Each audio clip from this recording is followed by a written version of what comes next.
Actually, I need to go get a coffee. Kidding. Friends, welcome to Rogue Trader 40K, Tide of Iron, Season 2, Episode 15 Strings. One. Empyrean, that's where it's at. Spoon, Henley, and I are all playing Empyrean just before the stream.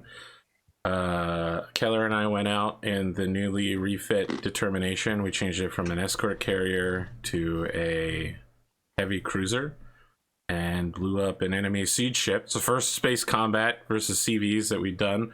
We immediately blew up one of the heaviest ships in the game. Took us a while. Then we came back to base, and Spoon and Henley and Soundwave jumped on, and we ripped the ship apart. We just salvaged the whole thing down to its core. Well, there's still some parts floating out there we'll have to go back and get. It's pretty nice, though. A third. There's probably like a third of a ship out there. Yeah, that's good. That's good. I can't wait until they add explosive decompression into the game. There is decompression. It's just not explosive. Did you know, AP, that some studies have found that it's possible to die from just not sleeping alone? Yes, I have found that. You should know. It's fine. I just sleep from 7 a.m. till 3 p.m. now, James. My schedule is so absolutely fucked up. I don't want to hear you. I don't want to hear you laughing, Spoon, because I know what you were doing today. Yeah. You motherfucker. Oh, man. See, it's like we're in the same time zone now, AP. When I look at Discord in the morning, you're on, and you're not there until I go to bed at night. So yeah, we're twinning, bro. Don't worry about it. You know, we've had to go pretty hard, and just like with Eco and Valheim, and now it's time to back off a little. We just need to get a little bit more stuff to make Dave his new carrier, and his new capital ship, which I believe will be a carrier, but I don't know what you want to call it. The way I term ships is not the way everybody else terms ships. Dave, show us that fucking tattoo art, you son of a bitch. We're 2 minutes into the stream and we ain't seen it yet. Okay. So a little bit of clarification is required here. This is the first session of 2. It took 5 hours. It's going to look a little gnarly because of the fact that I also had a laser removal. Yeah. Mm-hmm. And if you don't know what that is, it's where they get a laser and they point out your skin. They burn the tattoo out. So literally, I smelt my skin cooking when he was doing it. So, you know. So this is it. It's basically, you can't really see it, but it's like there's a night lady here and she's like fighting a really menacing dragon that's like, you know, what's that gorilla that was on the Eiffel Tower? The Empire. King Kong. King Konging a tower. And basically, like, it's going to have like wings going down here, covering this tattoo. As you can see, my arm is incredibly bruised from the laser removal. And it's also going to have like wings going. Yeah, I can see it. Yeah. All the way around there. You can kind of see the tower at the top there, and like this is like the dragon head here. You can kind of see him a little bit. And it's probably going to go all the way down to about here, because it's going to have like colors in the background and stuff. Like behind this guy is going to have like lightning skies and greens and blues and purples and oranges and reds. It's going to be very colorful. And she's going to be like sort of red hair, blondish hair sort of thing, and like sort of bright blue or like steel armor sort of thing. It's going to be very sort of knightly. And the next session is in a month when all of this heals. It's going to take 7 hours of straight needlework. So everything is going to be incredibly detailed. You can kind of see it like right here. There's like the sort of like the stomach of the dragon. And he's going to shade every single scale on the dragon. He's going to shade absolutely fucking everything. Like, it's just damn near impossible to see here, but you can kind of see like her gauntlet fingers there. Like you can kind of see like the amount of detail work that's going into that already, just like right here. I don't know. It's gonna look awesome, but it's one of those things where like people look at it and say, "Yo, what the fuck is wrong with your arm?" It's like, you know. No big deal. I just got some shit burned off of it with a laser. It's also one of those weird things where like you don't realize how much you lean on your arm or how much you use your arm until you can't use it. Like I'm sleeping like a fucking crab person right now. Like, and I'll probably be sleeping like a crab person for the next 3 months, most likely. Because just when this one heals, I'll be fucking it up again. So, yeah. But the guy is like super good. Like basically, I just kind of went in there with like a pitch, and he was like, "All right," and then he just started drawing on my arm, and I'm like, "Okay," but it's turned out pretty good. It's more detailed than I imagined it being. And my favorite part is, I don't know if you guys have ever gotten tattoos. I don't know if you have tattoos, but my pet peeve of tattoos that I learned too late because I had 2 tattoos done before I learned this was that people who draw like tattoos on a person, like they do all the outlines first and they color it in. That's a very terrible way to get a tattoo, because as you get older, the lines tend to not be so thin after a while. But if you do like color shading the entire way, which is what this is going to be, the blacks in here are mostly just like shadows and stuff right now. So everything is going to be shading on the entire piece, which means that as I get older, and as the skin changes, it'll still keep its like the shape more consistently, because it'll just be like colors blending together rather than like a hard solid line that needs to stay rigid or something like that. So I don't know, that's at least been my experience with it. So I know somebody who inadvertently got dropped out of her career path because she got a tattoo. Oh. She got one on the back of her hand, and she was going through like a program to join the diplomatic corps for Australia, and they basically said to her, "Look, unfortunately, that's one of the no-nos, because there's plenty of countries we have diplomats go to. They view either tattoos as something that is socially unacceptable, or in some cases even criminal. So basically, it limits your scope as a diplomat, and therefore we would have told you not to get it if you'd asked us first." And they dropped her back out of that program into a different program, where she wasn't going to end up doing overseas diplomacy. Even though she could have gone to plenty of countries where tattoos are perfectly fine. Apparently, that's one of the sticking points they had. So that's kind of why I've like ended it. Like most people ended around the wrist, but I've ended mine like a little further up because I can still wear like a long sleeve if I wanted to, and get away with it. Not that I can wear white long sleeves, because either way you see through that shit like super easily. Yeah. But something to think about. I would never get the back of my hand tattooed. I think that's a little millennial, I will say. Also, apparently quite painful given the number of nerves in the hand. With like most painful place I could ever think about getting tattooed is like right here. Like right in the underarms, like just the soft flesh. Oh my god! Anywhere soft on your body, getting that tattooed is just like the super fucking painful.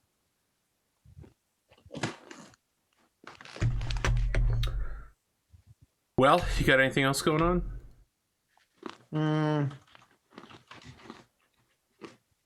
Not really. I mean, the wife had her 30th birthday, but that's not really something that I need to share here, I guess. But she's 30 now.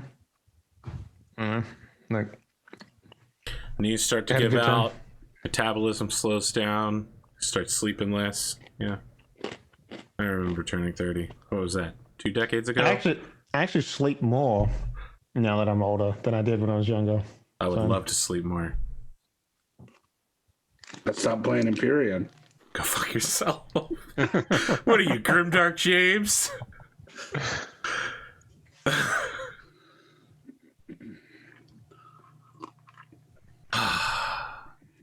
Speaking of Grimdark James, let's talk to Big Spoon. We saved James for last so he can jump right into the show. Yeah, so obviously we've been playing a lot of Empyrean. It's been a lot of fun. I spent 3.5-4 hours this morning just designing a ship when I probably should have been sleeping. But it looks great, and hopefully it's going to be super useful as a gunship to support the Is it an SV or a CV? It is a small vessel. It is an SV. Okay. We do need gunships for real. Yep. Other than that, I've been playing in Eric Vulgaris's Forbidden Marches game. That's been a ton of fun. Playing a West Marches game in the Forbidden Land system. With a group of about like 30 or 40 players. So all making different sessions and setting it up and going and doing adventuring. That's been a lot of fun. Picked up Mech HQ campaign again recently. So just been filling my quarantine time with a lot of gaming. That's pretty much it for me. Ponder the man. Not much has happened since last time. I've just been playing a lot of Halo. I finished Combat Evolved, finished Halo 4, which is very different in comparison. Because I finished Halo 2 and I got pissed off at... No, I finished Combat Evolved. Got pissed off for fighting Flood all the time. Because it was just tedium. Then I switched to 4, which felt like I was just playing Halo Call of Duty in comparison, which... But no, Sunday, I guess it on Oath of Endless deal that I think only Patreons have seen so far. That's correct. It's been interesting Dropping seeing... tomorrow. And I forgot until today where AP added me with the whole stuff about what is considered a long-range weapon. I forgot that channel existed, so I looked back and see what people thought. I just saw Big Spoon doing the equivalent of live tweeting. Yeah, basically. About like how he was like just hoping that they wouldn't just let the hammer hands go. Yeah, when Sam was like, I'll take them both. Nah, just kidding. I was like, oh my God.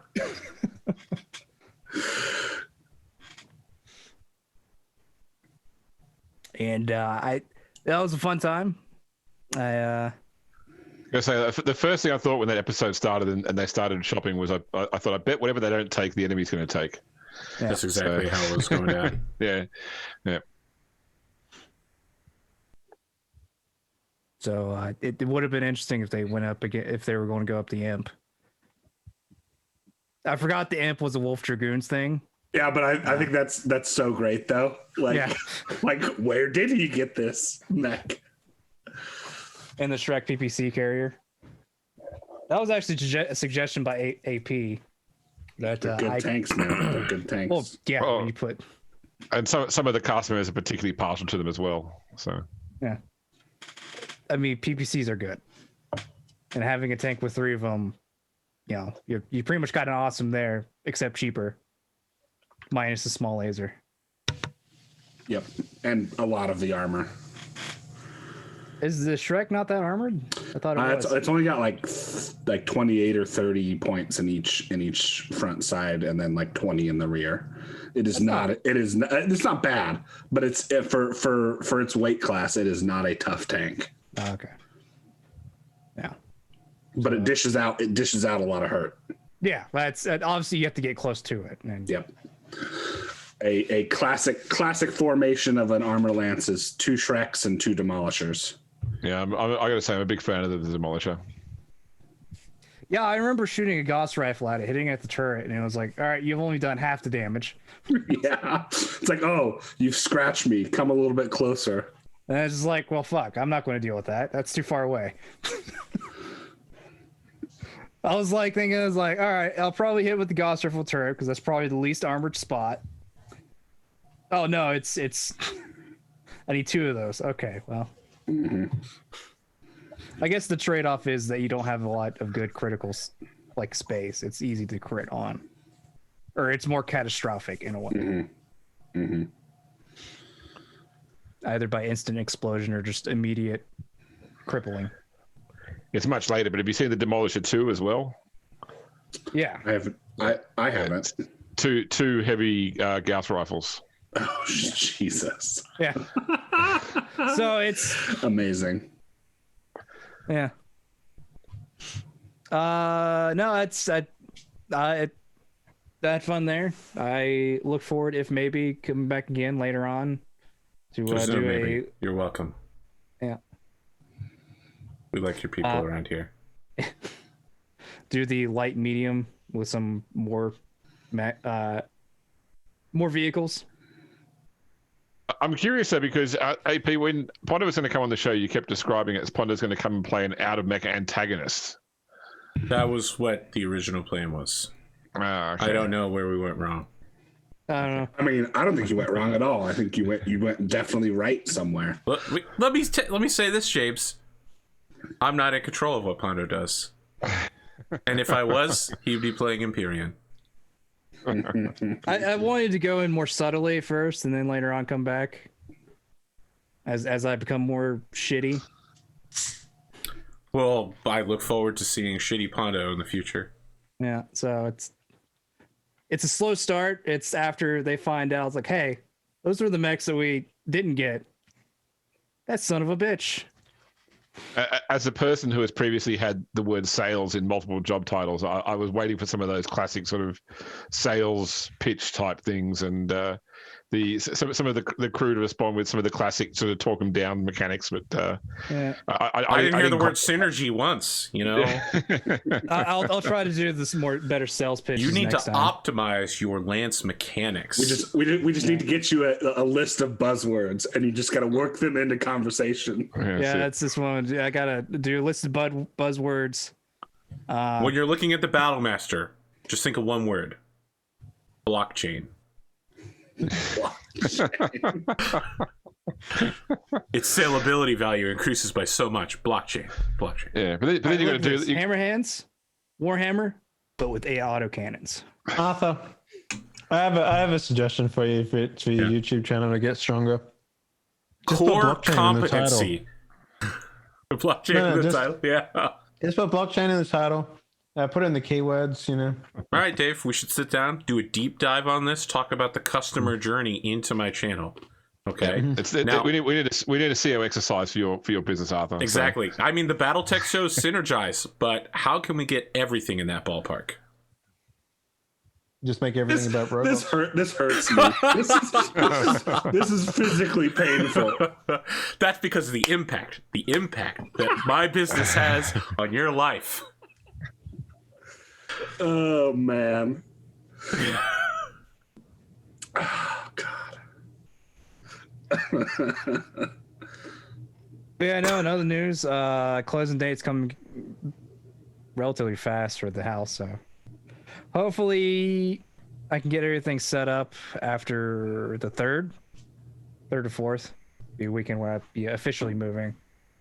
But after the 29th, I'll probably be just moving in some stuff here and there as it goes. As I'm going to go in there and paint first.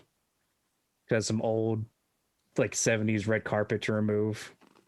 Yep. Is it shag? No, it's not shag. That's if it was shag, I would lobby to keep it. What are you expecting to find underneath it? That was a turn, Pondo. You into that? It's just for the hilarity value. That's a talking piece. I once lived in a I don't know that you commit to living the rest of your life in a hilarity piece, but okay. I once lived in a basement apartment that had hadn't been redecorated since the 70s for sure, because there was about 5 feet tall on the walls of shag carpeting, as wallpaper basically.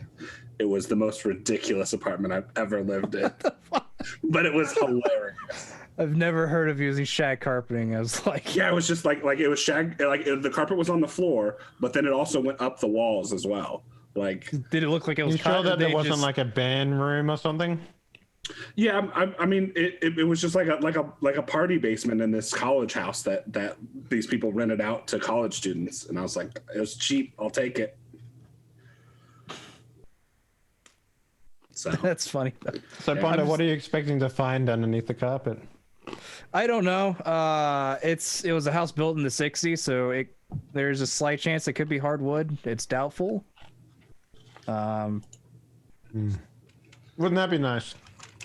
Yeah, it's the one room with the red carpet. Get an extra inch back on the height. Yeah. Perfect floorboards on. Yeah. Good floors, not floorboards. It's that room's carpet going to be replaced with more carpet because it's going to be the nursery.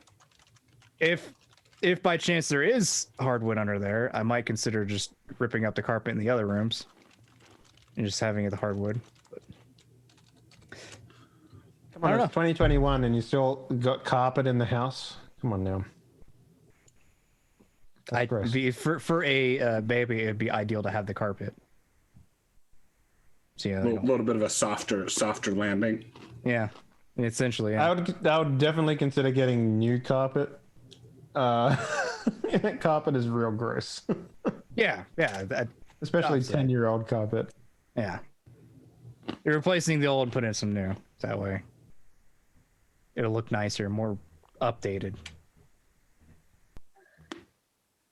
No, that's been my time so far. I'm just getting sucked into playing video games. Trying to fight the urge to play Skyrim to get sucked in again. It's about maybe like once or twice a year that happens nowadays. Just Yeah. I don't know what it is about the game, but just like The mod where you replace Alduin with Thomas the Tank Engine, and now you're Alduin, and you experience the whole story from his point of view when you fight Thomas the Tank Engine. For me, that game was always Diablo 2, but now it got to a point where computers got so good that game was impossible to play. It was like maximum size was 800 by 600. Mm-hmm. Try that on a fucking 4K monitor. Yeah, no. Tiny. And your guy's like this big on the screen. It's just like, okay. I got quite a way through Skyrim, and the reason I stopped playing Skyrim is because for me the plot jumped the shark. No, So you're right. was it when you met the dragon and he was like, ah, and then was No. okay, where'd you stop? Further along. And he So was like, I mean, ride me, Skyrim. yeah, it was man. like after going to like the Skovengard, going to like the land of the dead, and also traveling in time. I'm like, okay, this You is guys getting must have got way further than me. I played the game twice and I got to the same part twice and got bored. Okay. It's when the Have you blades were actually like, gotten? there's a dragon. His name is blah, blah, blah, and I was like, all right, I'm gonna go meet him. What? Oh, this is so What? stupid. What are you speaking about as part of the main quest line? Yes, Where Yeah, you that's take right, the Elder Scroll, like the namesake of the series, yes. and read it. I'm generally aware of how the storyline goes.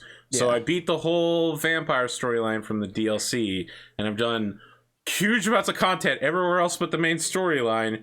Got some Dark Brotherhood in me, but yeah, I just didn't like the main story. It was dumb. Yeah. Sorry, It's I'm not gonna. Actually, no, I'm not. I'm not gonna apologize for how bad it was. The beginning of the game was great. It's so memey, and then you get out, you start wandering around, you're like, yeah, this is great. And then they're like, there's dragons everywhere. We need you to be the dragonborn, man. You talk to a dragon, now you're like this dragon disciple. Also, we're like secret dragon killers, I guess. Let's do dragon things. And I'm like, no, I want to hear more about Talos. First time I played that game, there's a certain point where you get to where after you do it, dragons start showing up. Yes. Yeah, that's right. Yeah. If you won't go to them, they'll come to you. I played like 30 hours of that game. Never saw a fucking dragon once. So, And then dragons showed up out of nowhere after 1 second, and I was like, okay. you're supposed to go to River Run at the beginning of the game, I guess. But I immediately took a left and talked to a guy with a dog that apparently was God.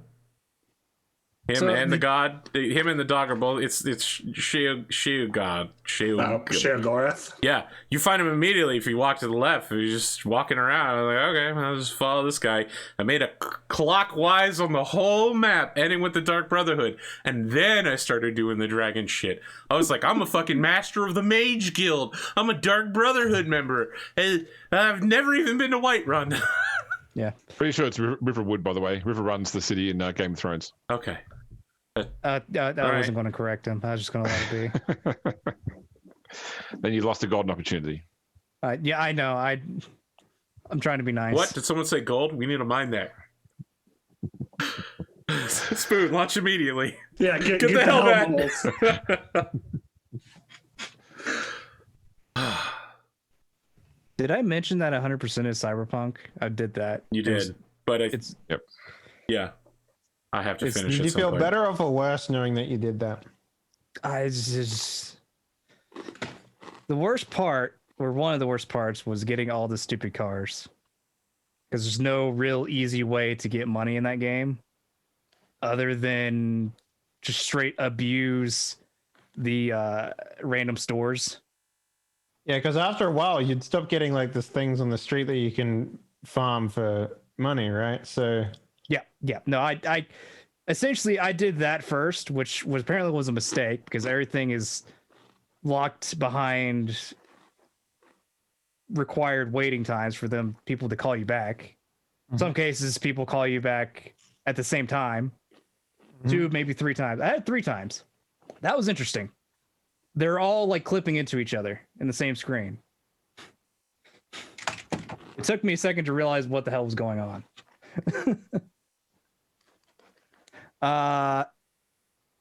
That, and then there was one achievement where you had to get a hack that explodes people's grenades. They had to grind for. And then there's another one that you had to get a skill up to level 20, which I goofed because I didn't realize that the level cap was at 50. So the easiest way to do that would be to get your cool up to 20 and then get your cold-blooded all the way up, because that just levels up as you kill people. You don't have to use specific weapons or anything. You just kind of have to murder. So there was one stint where I was just going up this one stretch over at Pacifica, where along the beach, where if you get out a certain distance, the enemies will respawn. So I did that loop about maybe 20 to 50 times. Oh no. Yeah. Do you hear? The last game that I 100%ed was Jedi Fallen Order, but that game was actually fucking awesome. It was great and really fun to play.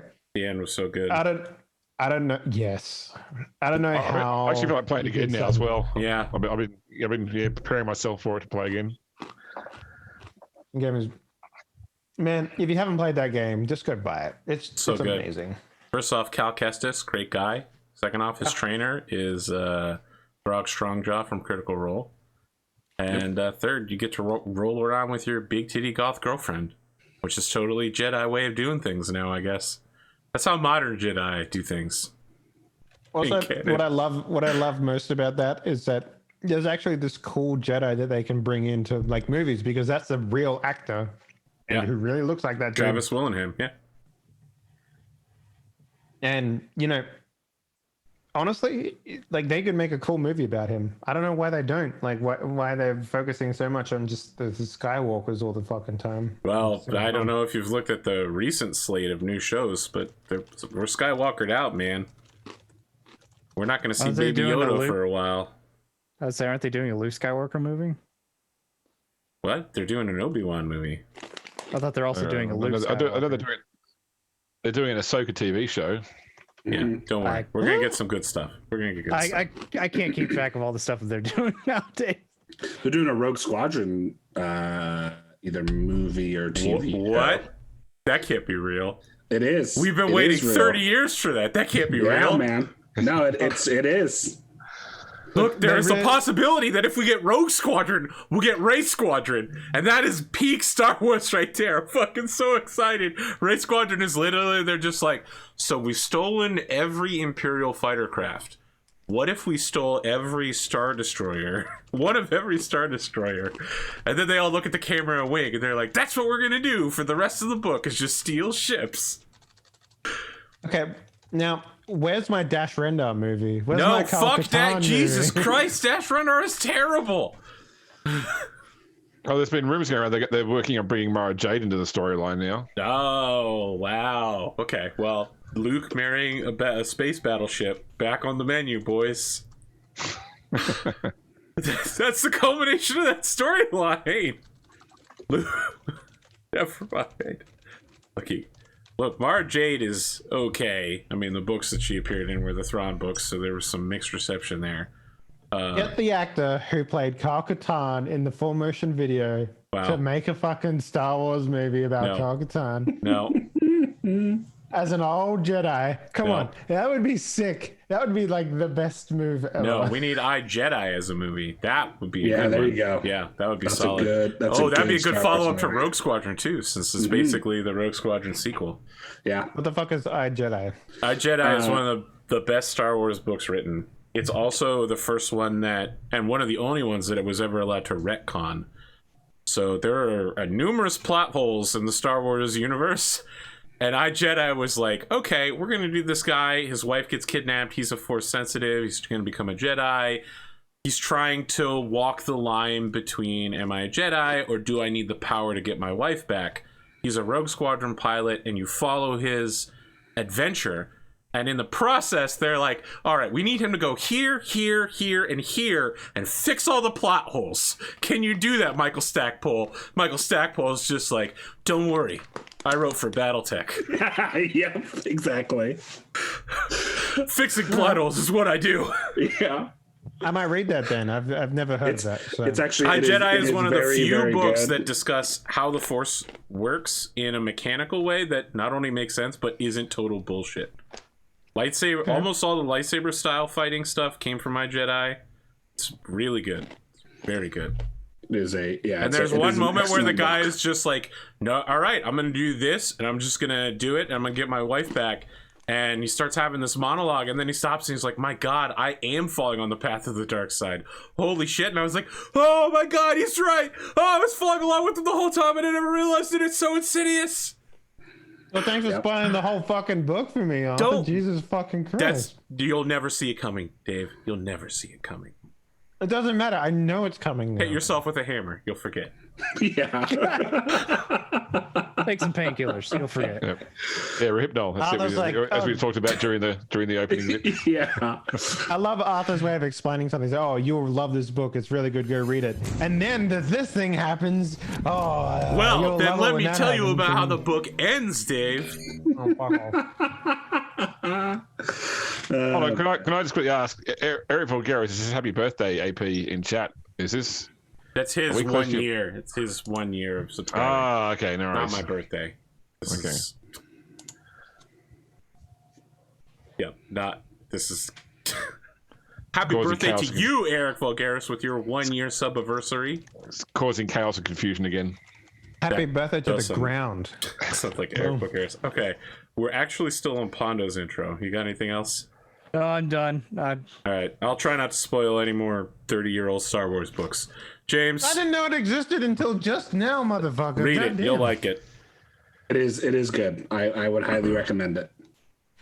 Well, maybe I won't now because of Arthur. Fuck, Jesus Christ. All right. It's one of the few books to feature an all-red Star Destroyer. Did you say Dash Render? Oh my God! No, now I need to read it. Jesus, James, do your intro. Get us out of here. So, I meant to ask, did I bring up last week the problem with naming NPCs after people you work with? Was yes. that part of my? Yeah, I did. Yeah, okay. Yeah, that's all that story. So I've had a pretty quiet week this week, to be honest. All I've done game-wise is I played a single game of 40K with a friend the other day, but it's been a pretty hectic work week. What's some exciting stuff? So yesterday, actually, I know we don't normally talk about politics on this show, but there was a state election in Australia, in a state I don't live in, the other side of Australia, Western Australia. And yeah, like how you normally have a certain number of seats and whoever gets more than half wins. They needed 59. Well, 59 was the total number of seats, so 30 to win. And the Labor Party, which is the Democratic equivalent, got 53 out of 59. So it was this. In fact, the traditional other side, the Liberal Party, which is the equivalent of the Republicans, didn't even get enough seats to be considered in opposition. An independent party is actually considered to be the opposition in that state. So it's massive. Like the Labor Party got 89.3% of the vote. So it's this huge. What you're gonna have to remind me this. What is the current Prime Minister's alignment? Is it Labour? The federal Prime Minister is Liberal. Scott Morrison is Liberal, so or Conservative, or Tory, or Republican, whatever you like to use for your nomenclature. Don't worry, the American description does not match the international standard. Yeah. Well, just like feet. Yeah, I was gonna say, shocker. Yeah. So likewise in Australia, calling the Conservative Party Liberals, also doesn't really play with what a lot of people know. But what I will say is that America is the only country that I know of that uses red for for conservatives and blue for progressives. Every other country I know that uses red blue. I would not call the Democratic Party progressive. Parts Our of the Democratic Party are progressive. The American Democratic Party is conservative compared to other. James, I need you to put the lid back on Pandora's box for me real quick, please. I just wanted to make sure that the international audience understood what we were talking about. Yeah. The American progressives are very small. No one's gonna. Your international audience is just like American politics. Every time. I know that's not true because more people outside of America watch American politics than Americans watch American politics. Because it's shit show. Yeah, exactly. Yeah, that's like me and anything with British royalty. Exactly. Yeah.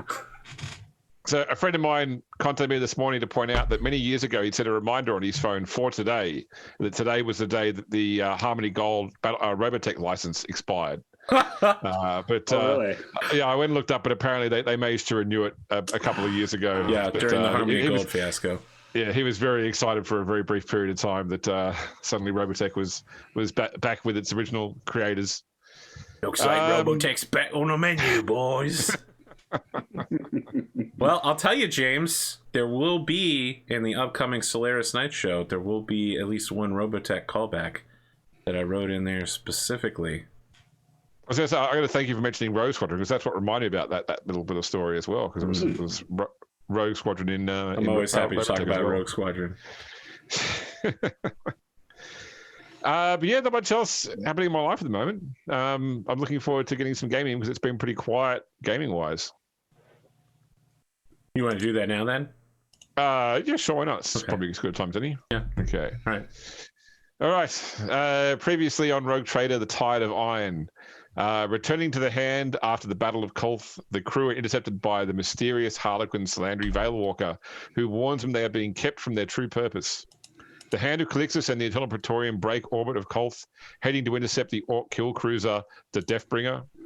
Macro cannon shells and lance fire rake the void as the ships come into range, the Praetorian heading straight at the kill cruiser, while the Hand maneuvers to flank. While damaged klaxons sound on the bridge of the Praetorian, the Master of Etherics announces they have detected a hold filled with valuable cargo aboard the Orc ship. And finally, with one final blast, the kill cruiser falls silent as its systems fail and it begins to drift burning in the void. Thought for the day: the dissident invites only retribution. So, I think when we open, we've got the senior crew gathered around the table in the strategium, working out what the next action is. Pondo, would you come back from the Praetorian to have this conversation, or are you happy to do this remotely? I think you would do it remotely, as you'd probably be focused on, rebuilding morale after the kind of. All right. I would say it appears through Microsoft Teams. Yes, yeah. So as I say, so present either in person or through teleconference. We've got the four of you plus Dominic Armel and sorry, go ahead. Yeah, what is I think you were keeping track of the morale, because I don't think I could. What was the morale? 72. 72? Okay, that's not bad. I don't know if that's bad or not. Yeah. So I might not be. Anything less than 100 is not good. So anything less than 75, you get a penalty, but it's not a major penalty. It's like it's plus 10 ability to do certain ship actions, not extended actions. So along with the four of you, Dominic Armelin is here. Talmains Parrington is obviously there aboard the Hand. Aidan Langford, the Master at Arms, in case any sort of boarding is going to be required. And finally, Bellator Hadaway, the Master of Etherics, for anything that might have been scanned. And the question now is what to do about this Orc ship, because it is still there, hanging dead in space. It is still filled with almost half its population of Orcs. It was also filled with loot. You could keep shooting at it till it explodes, but then there's no chance of getting loot. You would know, AP, that clearing this many Orcs out in person on a Hulk would probably take the best part of weeks and also require many lives to be lost. But maybe you want to kill that many Orcs. So I'll leave that conversation to you guys. Nero immediately slams his hand down on the table and says, "The question now is what to do about this Orc ship." And then he repeats everything that James just said, except the part where he referred to Nero and says, "I believe that the wisest course of action would be to have Adrian pilot the gun cutter and start clearing the way towards the ship, defeating any external orcish threats floating around, and then we try to cut a path through the ship directly to the loot hold. We don't need anything else out of it. Nothing orcish, at least. Their inferior sticks and stones have no place on this ship, but their gold spends just as well as anything else. Boarding party, breaching charges, meltas, whatever we need to get through the hull of the ship to the loot hold. So, 2 questions out of character, or possibly internally in character. Would orc loot actually be worth anything? Or if... Surely they have to have taken something of value from someone else, right? Yes. They don't just keep a big... You don't make a loot hole to keep a big pile of your stupid rocks. Yeah, I mean, they got the shiniest shells on the beach. What I mean is would anything be intact of like any sort of value, or would it have already been, well, I'll say looted, where they already starting to configure it? That'd be what as a minimum, they'd probably have things with tangible value purely in their existence. So things like precious metals or stolen goods. You know, the question becomes, when you get access to the hold, how much of this stuff is easily portable? You know, like, what could you pick up and carry on your own? What could you carry with a load lifter? What could you carry on the back of a vehicle? Without seeing it, it's very hard to ascertain what, you know, amount of equipment you would need to transport what value of items. But according to the augurs, like, the reason it stood out is because it's picked up things like rare precious metals, for example. They're the sort of things that the augurs would have actually picked up on. But that rare precious metal could be like a 300-foot tall statue of some saint that these orcs just looted off of a world, and we really don't have a way to transport that. Yeah, but we would transport it back because we're good Imperial citizens. Don't laugh. I'm serious. Just strap it to the side of the ship. It should be fine. Exactly. Oh, yeah, the Imperial way of doing things.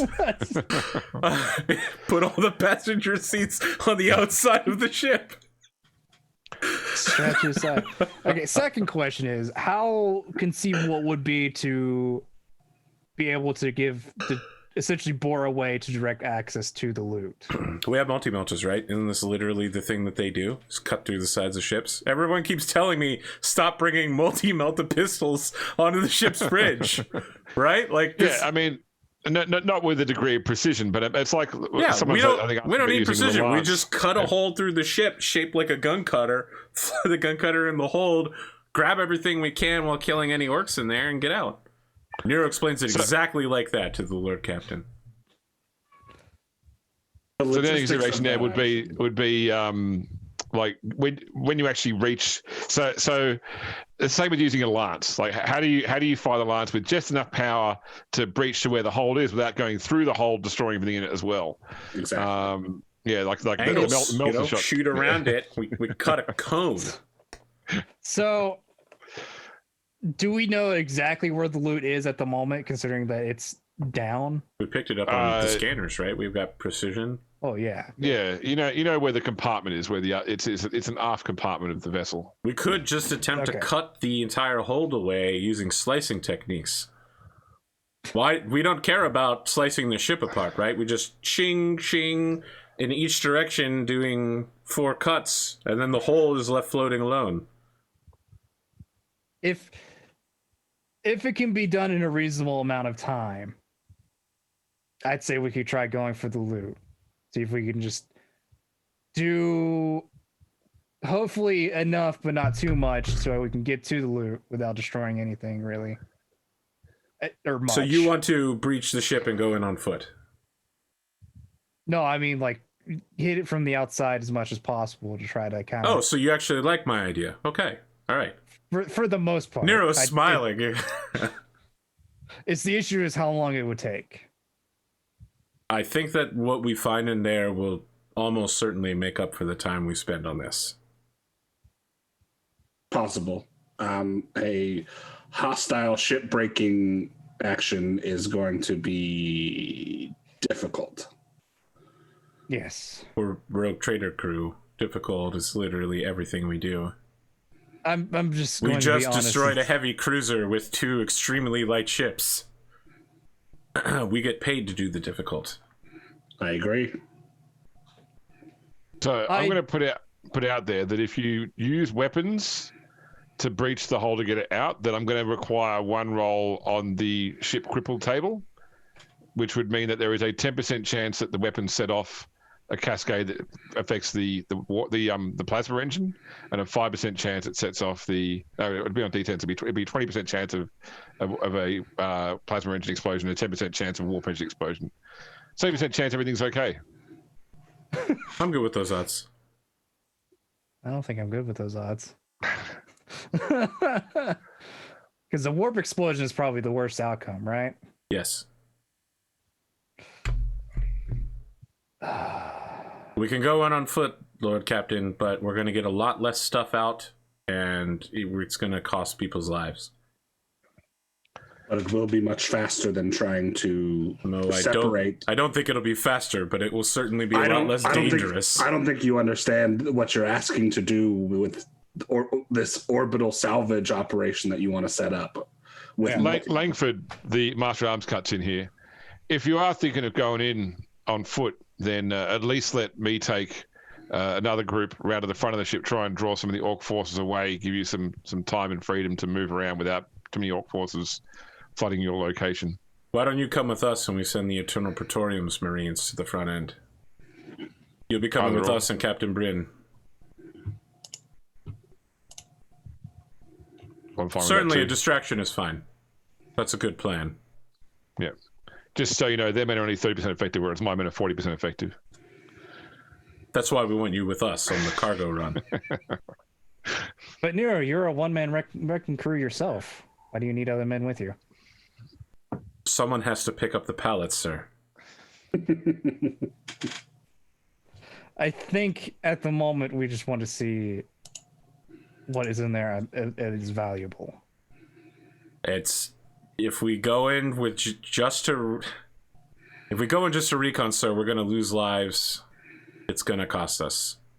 So why don't we just have men from the Eternal Praetorium accompany us to help carry stuff, and then the people from the Hand of Calixis do the distraction?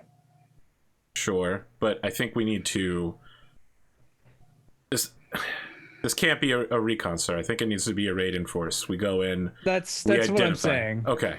At the we moment, can't just go in and be like, all right, these are the valuable cargo containers, and walk back. We need to bring the containers with us. Yes. So let's take the people from the Eternal Praetorium with us to take the stuff from there, and then the Hand of Calixis troops will... Maybe it'll be good for morale to see all the loot. All right, I'm good for it. And then if there's something really big and nice, we can maybe chance it to risk boring in through there. I think this is our most expedient option, to be sure. Yes. So sorry, what's the plan? We go in. We send as suggested the guys to the front of the ship to draw away. We take the Eternal Praetorium's Marines in with us, Captain Bryn's men, and some sort of transportation options to get stuff out. And we go in force into the loot hold through the best way through the corridors we can. Right? So is all the fighters that the Killer Cruiser had, are they gone? Yeah, I blew up the hangar. Oh, that's right. Because that'd be my worry, because it's not like... It's like just random raid from the fighters to take out the shuttle while we're like in midway through. I mean, I think can we just pull the ship right up next to their ship? Everything on the kill cruiser is disabled and in terms of spatial combat. Okay, yeah. So it's just that there's still a shitload of orcs over there. Yeah, I'm surprised there's still that many. Orcs are tough. This is a solvable problem, sir. As Nero says that, he hefts his heavy bolter. This is Langford again. Are our men going in void suits or in armor? Parts of that ship are going to be depressurized. You need to find a place on the front of the ship that is pressurized and draw the orcs there. Okay, so we're going in an armor and keeping to those locations. What about the group that goes with you? I mean, Nero just looks at the captain, because if they go in void suits, they'll be able to survive, but they'll get slaughtered by orcs. Ideally, you're the distraction. You want me to be the distraction, sir? I mean, I'm giving you a free field day to kill as many orcs as you see while we're in there. Okay. Nero's gonna turn slightly profile and says, I recently had a conversation with Dawn where she asked me to not do exactly what you're saying, sir. Oh, I apologize. I was not aware. She would prefer I return back to base less injured than I left. That's fair. And Well, just to be clear, sir, I still require medical attention, like very serious medical attention. Weren't you healed up? I'm confused. No, I'm half dead, sir. Oh, okay. Well, you should get that fixed up then. Well, Preferably before we go try and loot this. I believe kill that will cruiser. take days to weeks. Oh. It's not like we're on a schedule here, right? Like, I keep hearing everyone say we have to rush this, but we don't have anywhere we need to be. Right? Yeah, this ship is just floating in space. Yeah. Okay. How about this? I mean, the longer you leave it, presumably the more orcs kill each other until they finally sort out their problems and start to work together. Yeah, I say exactly that. Yeah. I open my mouth, but you hear James's words. Okay. We'll take a couple days for you to heal up and get some things ready for us to start taking some of the loot out of there. I'll get in contact with Port Wonder, see how things are going on with the mall. And I'll help determine if we're in that big of a rush or not. We could also check in on the Gilded Throne, sir. Yes, I'll do that at the same time. And I suggest that we have our Master of the Augur Array, which is actually called a different position, Etherics. try to get us a more clear path through the ship while we spend some days off. They can refine our pathway. Yes, they need to help try to find a path for the looting team that is preferably Pressurized. So that way the other troops can be armored while getting the loot. Very well, sir. Parrington cuts in now, by the way. Perhaps we shouldn't use the term looting team. This sounds a bit below us. Acquisition team, perhaps, Lord Commodore? Excellent word. Excellent buzzwording. Thank you. Acquisition team.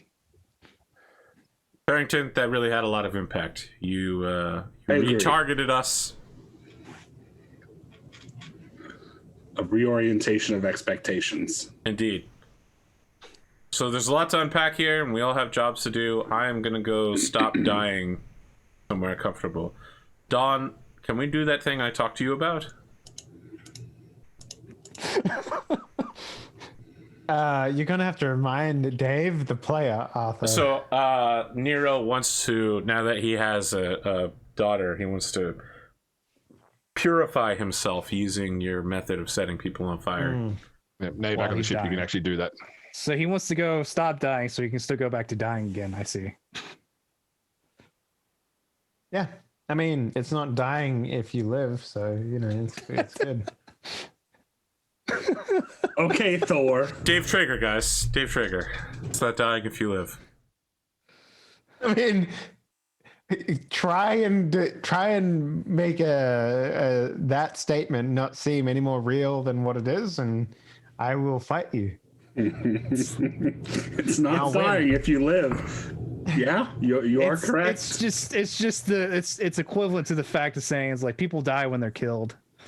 Mm-hmm. Wow, fate memes in the middle of my games?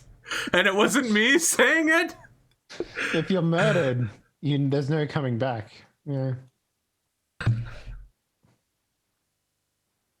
I mean, Chad is saying that the killer cruiser has a lot of spare armor that we could slice off of it. But I mean, it's got metal. That's pretty much what armor is, plates. Yeah. I don't think we're in position to repair using that, are we? The cargo hold is in a position to carry it back. Okay. We have 2 cargo holds, sir. Slash the ship in the middle, part them a little bit, drive the new ship in between, Exactly. around the ship. Yeah. You're literally just describing what we like, did in Imperium. Yeah. It's like barding for a ship. Yeah, exactly. Exactly. $2.99 on the Xbox Marketplace, guys. Good value. Okay. All right. So I'll say essentially Pierre is going to send a message to Pendergast, seeing if she's still in Port Wonder at the moment, and then just to like the colonel or what was it, the colonel? That was pretty much the head there, essentially. Whereabouts on Port Wonder? Yeah. Yeah. I'm forgetting who's the Yeah. I got it for you. Yeah. Just give me a second. Chief Navy officer. The one that actually conferred your position to you. Yes. Emily. Message him, seeing how things are going with like the maw, to see if activity is picked up. Station Captain of Port Wander, Imperial Representative Commander Larius Sarnes. Okay. Boom. So message them both, seeing Kinda if guys. how things are going on with the maw, if the heretic activity is picked up at all. You're asking if heretics are coming out of the maw during an event that people are calling the Tide of Iron, where you can't go in either direction because the maw is getting bigger. Okay.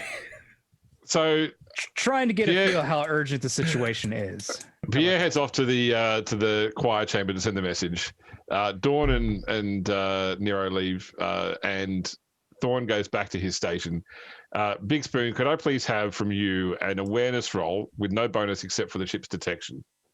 Or An orc lands on the bridge and begins trying to board using his sword. And could somebody also roll for the detection of the Eternal Praetorian, which will be the base skill of 30 plus 31. So someone make a 61 check for the Eternal Praetorian. I'll do it. I already did it. I will spend Perfect. a fate point to Okay. re-roll that.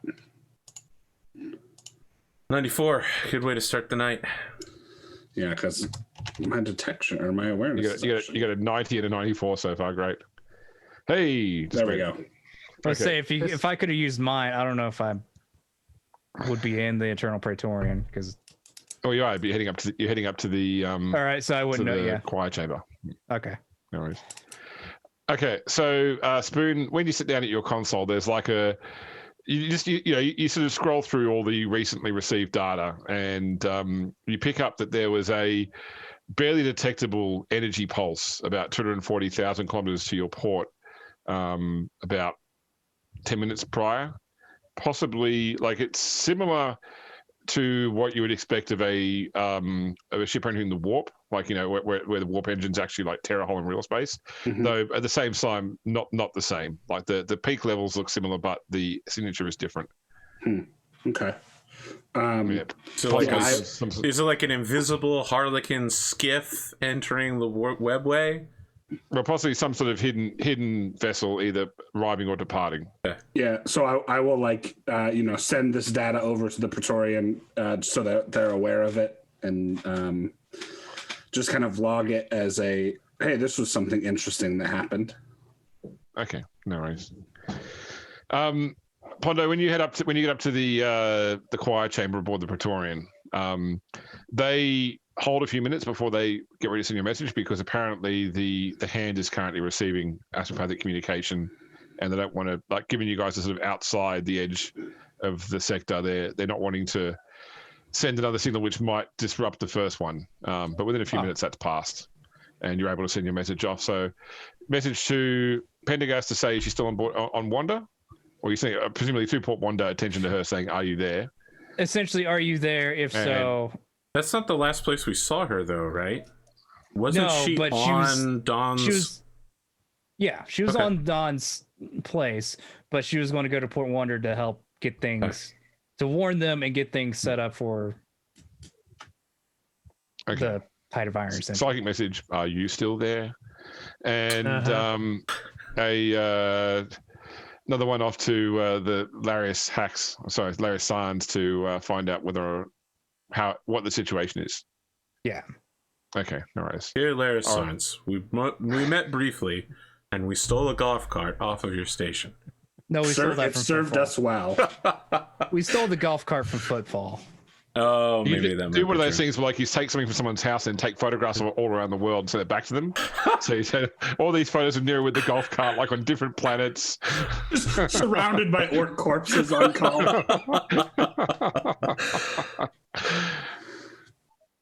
He's an Imperial commander. He probably would like that. All right, that's been sent. So Nero and Dawn, as you've now left the chamber and everyone else has gone to their own thing. Okay, so I guess the first thing that I have to make sure that, Nero's of the right mind to do this, because, some people just want to essentially, okay, so I'll sit down with Nero in sort of like a side room of like the chapel, I guess, or something like that I have. It's still 20 stories tall and covered in skulls, but it's like a tasteful, casual. Yeah, it's it's where we can serve tea and talk about stuff. So I was like, all right, Nero, you've expressed an interest in going through the cleansing ritual, but I need to know about your mental state, because, you've had a recent change in your life and all of a sudden you're repentant. Is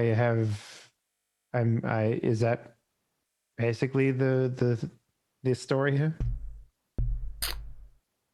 I don't know that I have anything to repent for, Don. I feel that I try my best as an Imperial citizen, but I do want to be purified in soul before the God Emperor. My path has been unusual, and I have not always followed what might be the correct path. I've tried my best, and I've done the best with the information I had. Let me ask you this. I need forgiveness. Do you feel like you've done anything that would make you considered that you've done heresy? Is that what you're thinking? No, I don't believe I've done any heresy. Strictly, we generally use this cleansing as a method of giving an alternative to death. If someone who's committed heresy can be repentant, then we cleanse them, and if they are accepted by the God Emperor, they will come out the other side alive, and they will wear their heresy and their sins on their skin, but their soul will be cleansed. If you don't believe that I need this ritual, Don, then I will not perform it. I simply want to prepare myself.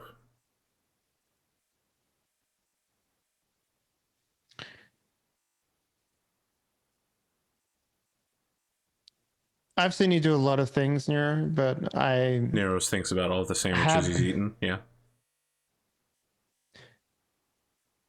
And I have seen you do things that I myself would not do. But that doesn't make it heresy. What is the closest you've come to committing heresy? Perhaps I can be the judge for you. Ooh, I mean, his answer for this is not going to be good. I have questioned the righteousness of certain inquisitors, whether their actions truly serve the Imperium or themselves. There are webs and entanglements that someone like me maybe cannot see the end of, or maybe the ends are truly visible and it is just a web of lies, and misdirections. I question whether the branch that watches over the faith is as faithful as it could be, as faithful as it needs to be. We've seen things. Do you feel that you're in a position where your questioning is important enough to be heard? Because your understanding of a situation might be different from those who are actually in the Inquisition. I agree, and I have passed my concerns along to a higher power. This is the closest you felt you've come to heresy? I did once Simply eat questioning. some heretical food.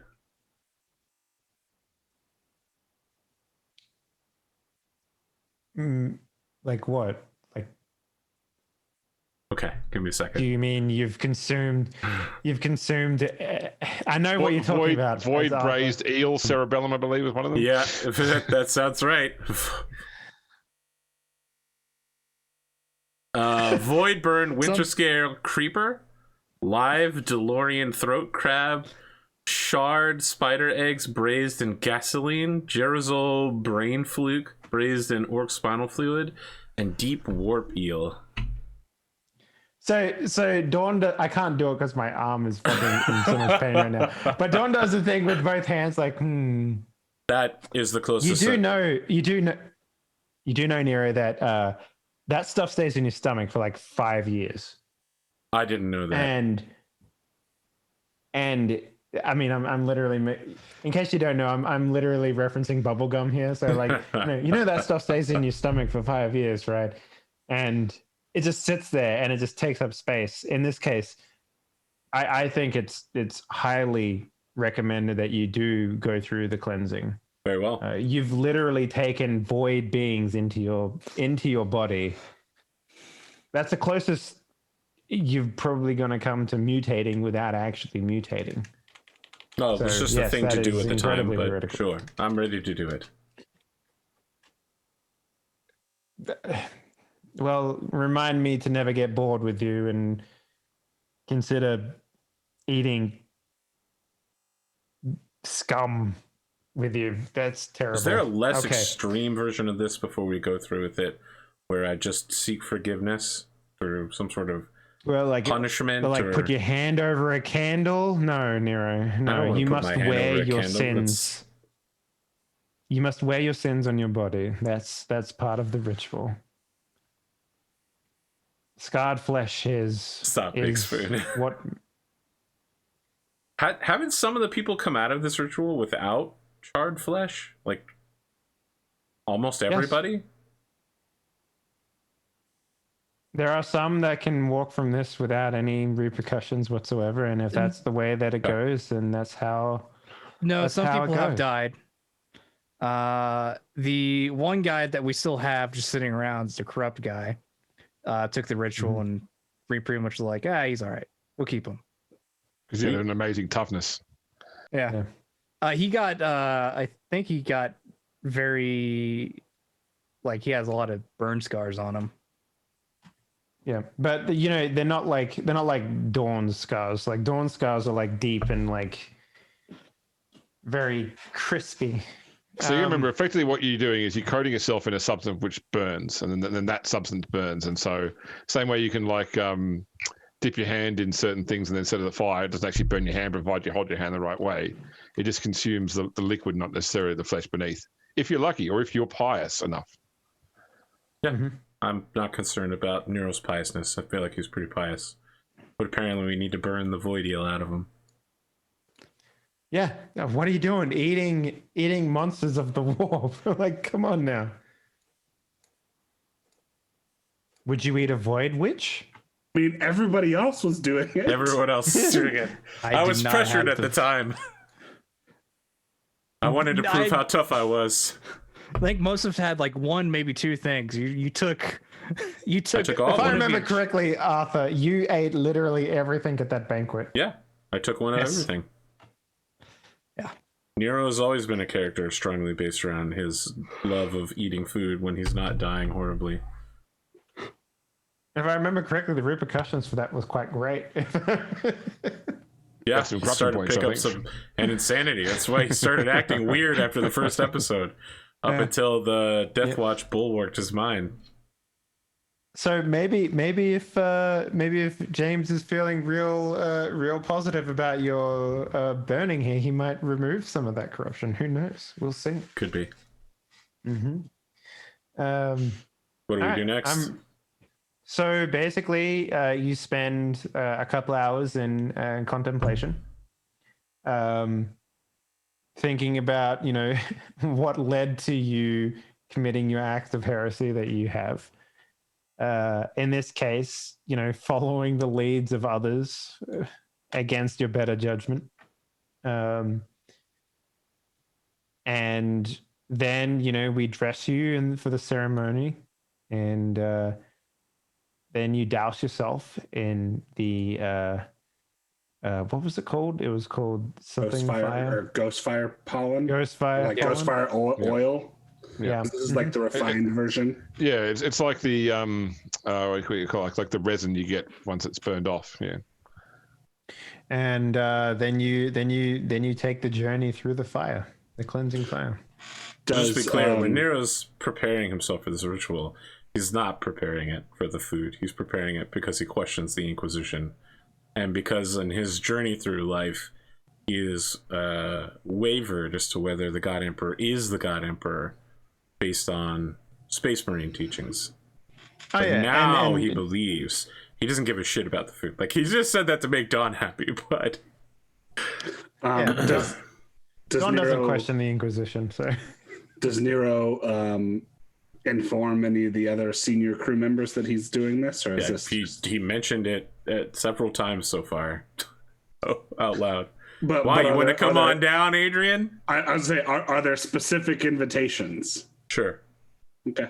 He sends an open invitation to people who don't like him, including that one person whose job on the ship is to stop fires. He makes sure that there's always a seat that has like a little tiny like card on it, says Lord Captain on it, like, and it's never, he never comes down, but it's always there for him. I invite Talmains as well. Okay, is there anyone that Nero invites by name? Because there's somebody that makes a difference in how this plays out. I'm not going to say who. Okay. Celestine, Riani, Adrian, the captain, the other captain, Parrington, Sargon, and what about Ivy? You got any other suggestions? I feel like that kind of covers the... I invite the frog. Not the guy just the frog. He has to deliver the frog, so I assume he comes to Horatio, the frog. Horatio and I feel like he just tries to deliver the frog, and then he tries to leave. No, I invite them both, but I make sure the frog's name is first on the invitation. Sorry, Spoon, do you have a suggestion there? Captain Armelin from the Eternal Praetorian. I don't know that I'd invite her. I don't really like her. I'm just trying to set up Pierre with her cousin. Okay. Hey, don't forget that. There's a whole storyline in season 1. I haven't forgot. You're trying to set her up with Armelin. Set you up with Armelin. Yeah. With the main Armelin. Exactly. Yes. All right. Then you brought. I also like to imagine that this is probably like there's probably standing space for people to watch, and this would probably be one of the biggest ones we've done because everyone probably knows or has been yelled at by Nero at some point. I don't know. I mean, it depends whether you actually make this I know with a lot of your rituals, they are like a public event, whether you make this one public or not. There would Nero hasn't said otherwise, so I would just make it a part of the normal ceremony that goes on. So there's probably there probably are a half people that turn up for pure Schadenfreude. There's probably maybe 4 other people that are also going through the ritual at the same time, just like on the day that this guy's like, oh man, I murdered 4 kids, and then Nero shows up and is like, I ate a void eel. and doubted the Inquisition. I almost feel like naming that there were people who would have issues naming their sins as well. Like naming the sin in itself would be a further sin as well, depending on how you worded it too. Like you wouldn't get up and say I said corn in public. Yeah, Nero's just going to say that his sin is doubt. Okay. So while you are preparing, Nero, you also get a message from Ivy, just on your personal communicator, asking to see you when you've got a moment. Not urgent. You can do it after the ritual whenever. She's. I mean, I invited her to the ritual, so I'll send a message saying if I'm alive afterwards and do not require immediate medical attention, I will speak with you if you arrive. Otherwise, we can arrange a later date. Thank you. Okay. Also, please answer at your convience. It's also worth pointing out that there is no medical treatment after this. Your burn scars stay with you if you have them. Sure, but I assume if you've been set on fire, so you do remember Nero is currently dying, right? He's low on hit points. Yeah, which makes this all the more surprising that you're wanting to go through it. It's a good time. So Ivy sends you back the equivalent of your numerical stars for the day, telling you that numerologically, looking at the date today and your name and everything, that today is a good day for you. So she's got no doubt that you will persevere through whatever it is you're going to put yourself through. I thank her for her concern. Yeah, she's never watched this ritual before, so she knows nothing about it. So perfect. Yeah. I just sent her a reminder to come invite her. Little flame emoji, little fire extinguisher emoji. I literally send her a message that says this event is going to be real fire. And at the same time, while you're returning to the hand, Pierre, you get a message from General Olmacher on the service of Kolth, the Janissary General, asking if you and your senior crew would be free to meet with him at some given coordinates on the planet in about 6 hours' time.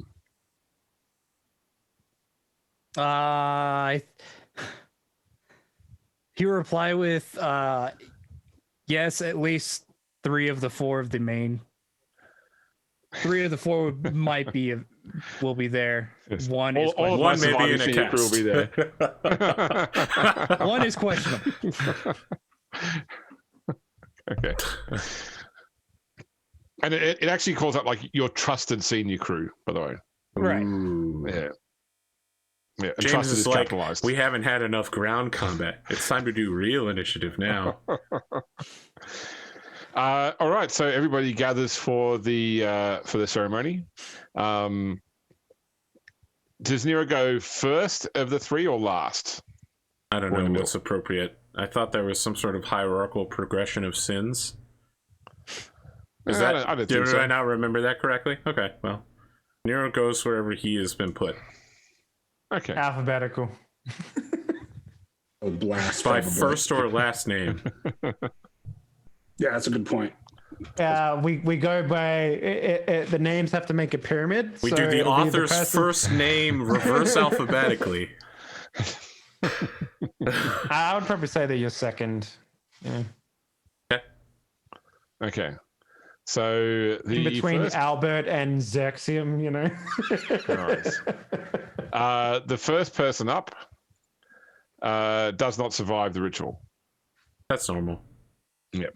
Mm-hmm. And now it is Nero's turn. Yeah. Am I making a toughness roll? I'm going to ask you first off for a willpower roll. Okay. Straight +0 willpower. I will fade. Okay. Somehow it gets worse. Okay. Now give me a straight toughness test. At -5. No, it's just straight. I'd apply a bonus if there was from the willpower. Okay. Yeah. Cool. Okay, before you say anything, if I spend a fate to increase the degree, that will make a difference. It will make a difference. Then I shall. Yep. Okay. Because my piousness is super strong right now. So what is your toughness bonus? 5? Okay, so 6. Okay, so you do actually take 3 points of energy damage to your body after toughness taken out. Yep. So had you been healed previously? I was healed at the end of the last episode by Dawn. Okay, so you will take three damage, but that won't put you back into critical. I think puts you Correct. back to 1. Yeah, I was at 7. I'm at 4 now. Okay, no worries. Yeah, so yeah, probably like the pain you experience is probably more likely. I mean, the damage is not like long-term damage or scarring as such. It's more, first and second degree burns where the skin will heal, that sort of thing. Blistering, that sort of thing. Like a sunburn. Sorry, like a sunburn. Yeah. Because I got third degree sunburn in the Great Barrier Reef. So yeah, I've had second degree sunburn. So not so good. Yeah, but it won't be permanent, right? So his beautiful bulging biceps will return to their normal status soon. All right. So while you're, while the flames are around you, so like all you can sort of see is the flames, and you can't really breathe at that point in time because the fire is pulling the oxygen out of the air when you try to breathe in. There's that sort of moment before the liquid all burns off that you have this sort of moment of almost clarity where like through the flames, rather than seeing the room in front of you, you sort of see a vista of an imperial street somewhere in a hive world, and overhead you can see this black sun burning in the sky, even though like you realize you're in a hive, so it's like the vision of this black sun is burning its way through the outer wall of the hive, so everybody in the hive can still perceive what's in the sky, and people around you in the street are falling to their knees, clawing at their own eyes, screaming, crying, absolutely terrified by what they see. Do I believe this to be the tyrants are? You can believe what you want to believe. Okay. And you see a figure walking through the street towards you, like they are backlit by the burning black star, so that they look to you as a silhouette surrounded by a halo of white light, and then the blackened silhouette of the star. You're right. Sorry. What was that? Don't worry. When you reveal who it is, I will have either predicted it correctly or not. Go ahead. Okay, so you can make out that they have they move with a feminine grace, although they stand easily 15 feet tall, towering over everybody around them, and you see wings unfurl behind their back, almost angelic, but the aura they emit is terrible rather than beatific. And at that point, you come out of whatever it is you come out of that fugue state and find yourself on the floor of the temple and with all the oil burned off. Okay. So Arthur, for taking part in that ritual, you have the option to take 5 advances, each 100 points. Each advance removes 1 corruption point. Okay, I'm gonna write that down. Nice.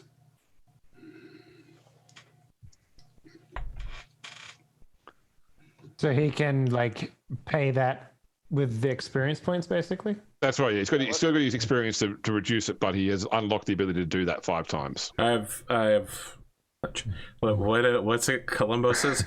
I just have one more question, James. Yes. It's actually a 2-part question. Have I seen a picture of Evangeline Cowles? And if so, does this person in some way resemble them? I would say, yes, you have seen a picture and not enough information because, yes, it was a silhouette of a feminine figure with wings. Yeah. I believe it's Evangeline and that she's been demonified, but... What does Nero believe? Probably the same thing as me. Nero and I are just the same person. Yeah. What it really full on 100% the same person. Okay, yeah. Nero walks out the other end as if it wasn't really that big of a deal. The other person survives. Completely unharmed. Nero slaps him on the back right where the burns are. Who the person really was Pierre Cowles. That'd be a hell of a twist. So Ivy does like wait by the door as everyone's leaving in case Nero wants to talk to her then. Yep, he does. Master Bullet, how are you? Terrified. Looked traumatic? Nah, looked a lot worse than it was. I'm really good at surviving stuff. Not like that guy. He points to the pile of ashes. Are you free, or do you need some time to recover? Or Oh, I need time to recover, Ivy, but I'm free now. We've got a couple of days before we go into the orc ship. it's just a minor thing I wanted to show you. Do you have your cart handy? Of course. All right. She directs you to, like, could you take me to this section of the ship? It's after the ship, like in one of the sort of engineering sections. We drive there. We screen wipe. We're there. Yep, no worries. When you arrive back there, or when you arrive there, it's a segment of the ship which would usually be unattended, except for when work has to be done. It's just part of the drive systems of the ship. And she takes you over to, like, a bank of machinery, like effectively, so moving machinery. So cogs and gears and all sort of devices. And she indicates towards it and says, "What do you think?" It looks very mechanical. You don't have common law tech, do you, or tech use out of interest? No. Can you explain to me what I'm looking at, Ivy? Oh, sorry. I see through very different eyes than you. She goes and, like, shuts down a system nearby, so all the moving parts stop moving. And she pulls out a screwdriver effectively and removes a single cog from the machine and brings it over to you. Look here, this cog has been repaired, and she points to parts of it where someone has, like, spot welded. Effectively, like, think about how cog's got, like, a central structure. Yep. That is shattered, and someone has spot welded it back together again.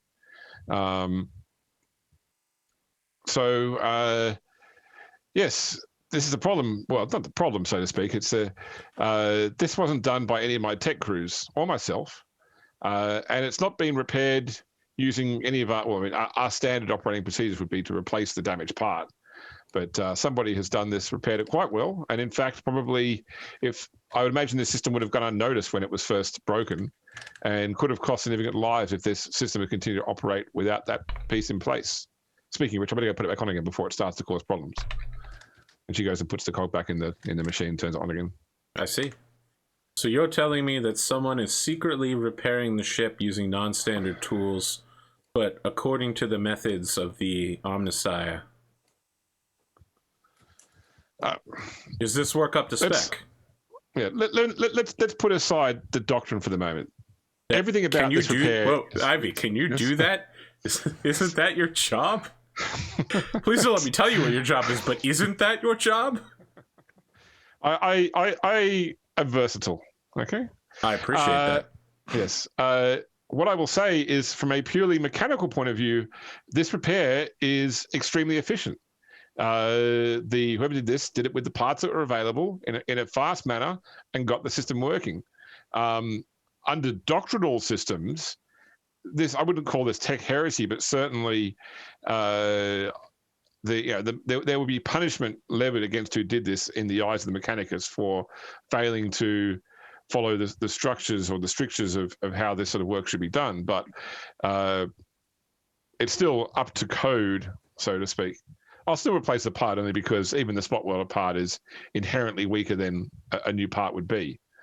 But I wanted to bring it to your attention. Is this the only instance that you found of something like this? I have come across things before that I have suspected have been repaired, but this is the first one where it's obvious to me that this has definitely been done. So I've had things in the past where people have reported system failures, and by the time I've gotten a crew there to look at it, whatever was wrong has resolved itself. You have any measure of explanation for this? Well, like you said, somebody is repairing the ship. Somebody with a fair degree of run of the ship as well. Some of the sections where this has been found are quite secure sections. I mean, this chamber itself is usually locked.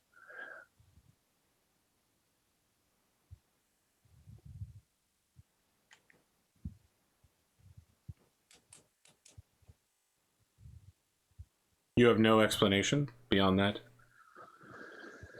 And you want me to do what with this information? I simply wanted to let someone else know.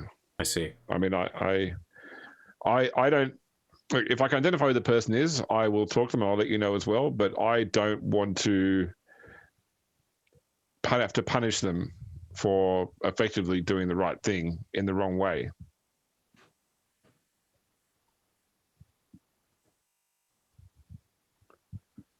I see.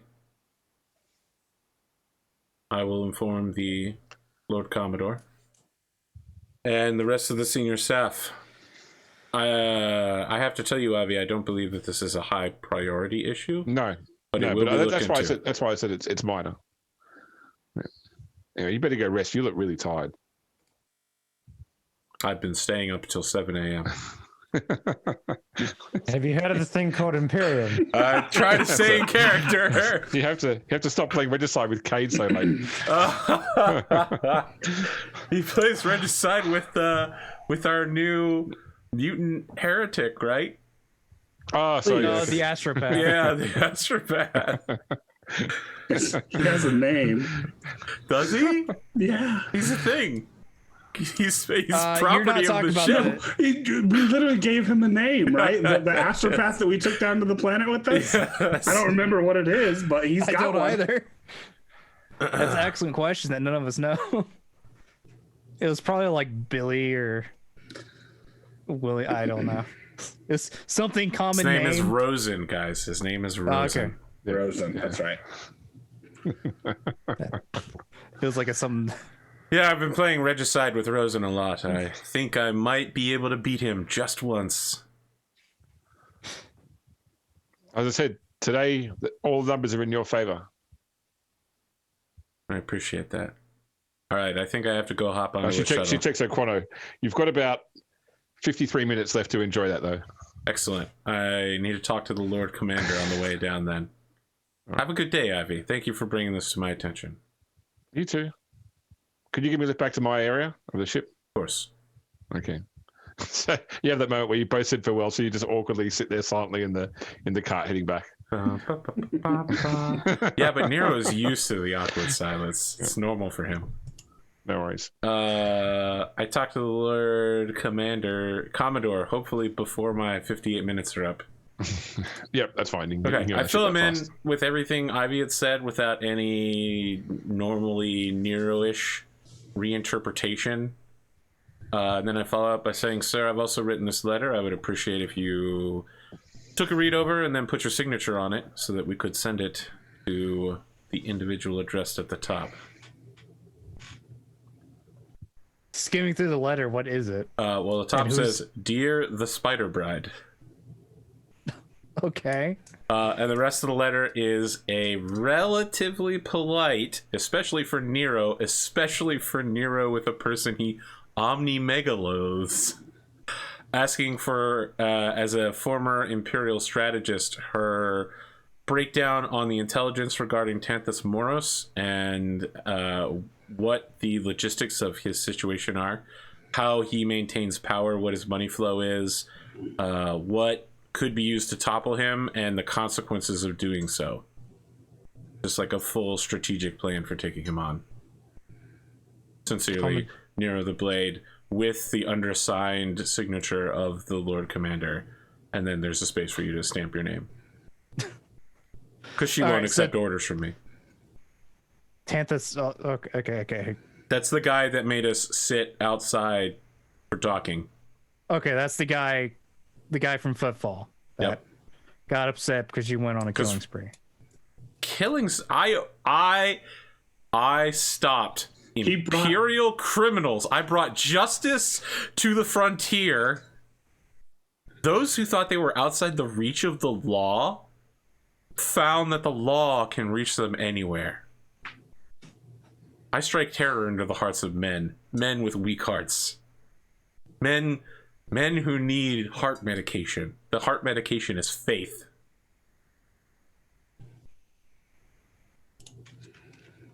Okay, yeah, I'll also make a note of it on there before stamping it, saying keep it confidential as much as possible. And then I probably have like a little stamp thing that has my signature on it, just because. Excellent. I also have someone send that to the Astropathic Choir. One more thing, sir. We are heading back to Scintilla very soon, correct? right after we crack open this hold, we don't have anything else to do up here, unless you wanted to find some place to grab ammunition and drop it off with the sisters. So I'll just point out to you, I'll put the map up on Roll20. Yep.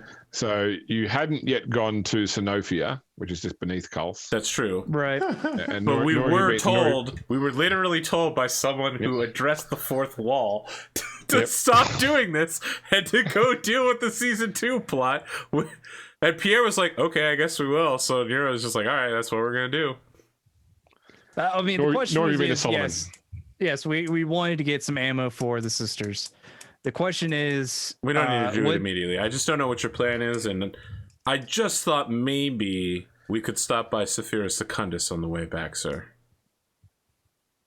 On the way to Scintilla. What's on Saphira Secundus? My wife and child.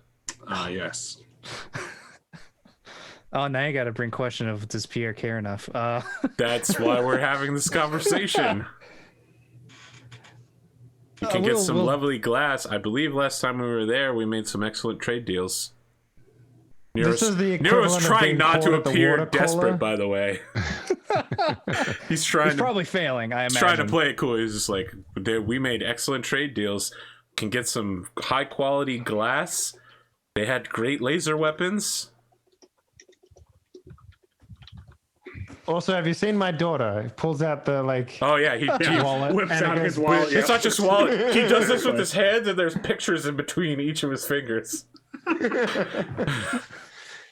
and this is the equivalent of being caught at the water cooler by that one guy in your office that won't stop talking to you, and it's just like, oh my god, no. I'll just point out to you on the map where Saphira Secundus is. Yep, it's just galactically south of us.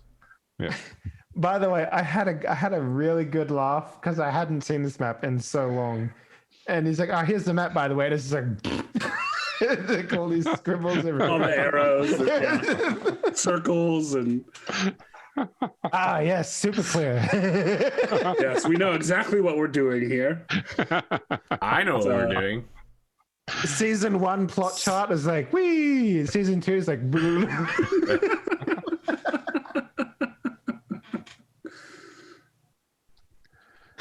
Okay, how about this?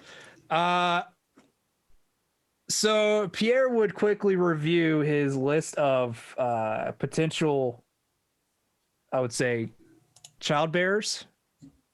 I'll say that. Wow. To see if there's any of them from there. Saphira Secundus? No. Yeah. Okay. No. All right, then that's gonna okay. I'll give it some thought, Nero. I'll see if we have some time. I'm currently waiting to hear back from the captain of Port Wonder to see how things are going on over there. At the moment, we're going to go speak with the general. He wanted to see us. You actually need to take rest. I've survived way worse than a fight with a giant orc and then being set on fire, sir. Can you roll a That 1d100 to see how? Can you roll a 1d100 to see how much of your eyebrows are left? 100%, according to James. That wasn't a suggestion, Nero. Understood, sir. Nero pulls out a pair of sunglasses and turns to Cade to get like a margarita. Just starts walking the corridors and says, "It's rest time, sir. I'm going to head to my quarters and find some way to maybe torment Mariani." You should go see the infirmary first. Of course, sir. Because I think you need to get above half your health. I do, or sir. half your wounds. Yep. All right. Nero walks away singing half of the lyrics to Margaritaville. With Cade doing just like humming the rest No, of the song. he just doesn't remember them, right? He's like, Okay. nibbling on sponge cake. Na, na, na. Yeah, hey, essentially. By the way, if you're curious, it was Cade that mattered if you invited him to the burning ceremony. Oh, I assume Cade just follows me everywhere I go, man. No, he didn't go to that. Oh, all right. And it would have played it differently if he did. All right. You would also burn. You would have burned to death. Okay, so are you going to the meet with the general then, Pierre? Yes, I'll be taking Dawn and obviously our pilot Adrian, Okay, no worries. and then whatever crew is there, but they won't be at the meeting. They'll just be watching Okay. the gun cutter.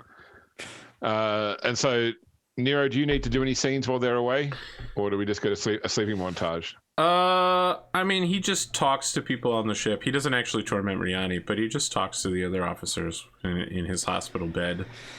He's always eating something when he's talking, though. It's always breakfast, too. He's just perpetually eating breakfast 12 hours a day. All right, so the other three of you board the gun cutter and take it down to the surface. Now, the coordinates that you were given was nowhere near where you were previously, either at the original bivouac or at the Imperial base.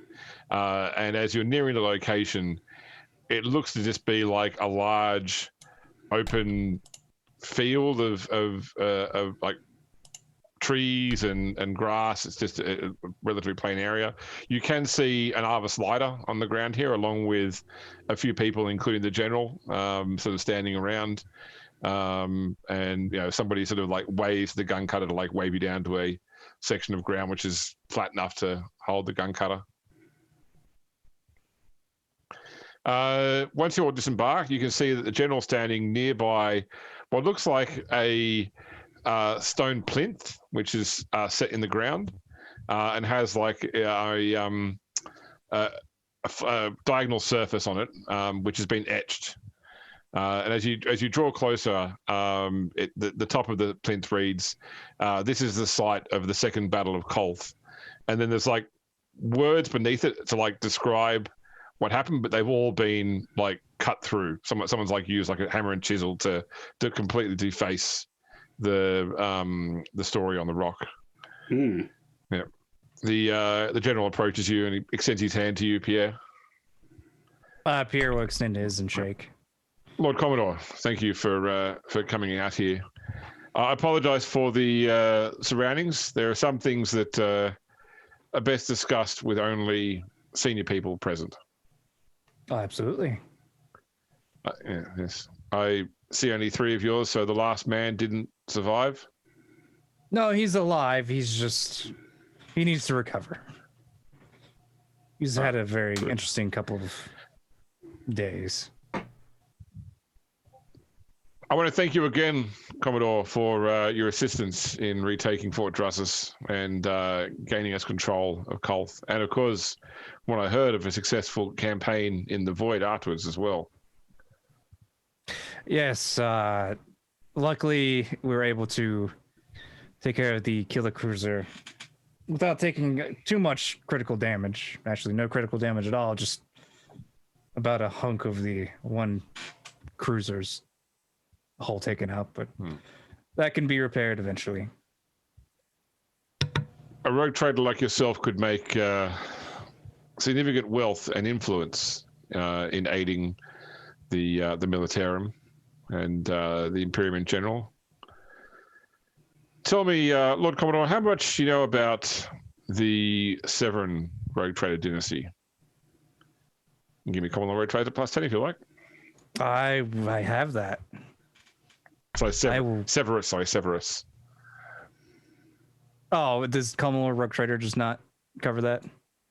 Oh no, you're just correcting. It does, yeah. Sorry. Okay. So plus 10, Severus, you said? Severin. Do I get another plus 10 from Contemplate? If you stop and think about it and pause awkwardly long. I mean, I don't care. It's a classic. Scratch your head. Yeah. Access those memory banks. Obviously, he does the thinking man pose a little bit, just like. Yes. Okay. Yeah. Okay. So you have heard of them. They are a very old rogue trader line, dating back several thousand years, originating from Terra as well. You know that they were involved in the claiming of the Calixis sector originally, but that after the Calixis sector was sort of settled, they fell into relative obscurity. With your 2 degrees, you do know that you remember somewhere that there is some minor connection between the Severus rogue trader dynasty and the Harlock dynasty. Okay. Yeah. So how do you answer his question then after you looking at you like you might have had a stroke because you haven't said anything for a while? I am familiar, yes. Ah, very good. So you know that the forces that we battle here are effectively the descendants of that line. Interesting. The from what I understand, the first road trade of the line, Duke Severus I, was given the Warrant of Trade and sent with Lord Angevin to claim the Calixis sector in the first place. And he was quite successful in that early campaign. He claimed a lot of space, particularly in this area, the Spinwood side of the Koronus Expanse back then. Many of these worlds here in the periphery were claimed by Duke Severus. I understand that after Angevin died and Syndrasus took over the crusade, that the Saint and the Duke, or the Lord Captain, butted heads, so to speak. And while Syndrasus led a very successful campaign for the remainder of the taming of the Expanse, Severus's star fell somewhat, and the family has been in relative obscurity since then. The current scion of his line, Duke Severus XIII, has returned to this sector and has claimed the areas galactically spinward from here as his own dominion, separate from the Imperium. He has seceded, and he is therefore a traitor, and all those that follow him are likewise traitors. There is even stories that Duke Severus has some truck with Xenos, as if to make his already heinous offences somewhat worse. We have a long battle ahead of us to tame this area of space again. This far into the periphery, we are highly cut off from the rest of the battle fleet, especially with many of them currently galactically trailing to deal with this Port Wander issue. I've been given warrant by the Militarum to offer you further funds in exchange for the assistance of you and your fleet in solving our problem with the Severus Dominant. You've proven today that you, even without the aid of the Militarum, are a formidable force both on the battlefield and in space. We try our best. Indeed, that I am very intrigued by this offer, though the issue is I feel like I need to go help remedy the situation of Port Wander, as currently it'd be nice to be able to have access to going back to my lands outside the Imperium, but I am interested in the offer. Ask him about time frame. Yes. At the moment, what kind of time frame are you thinking?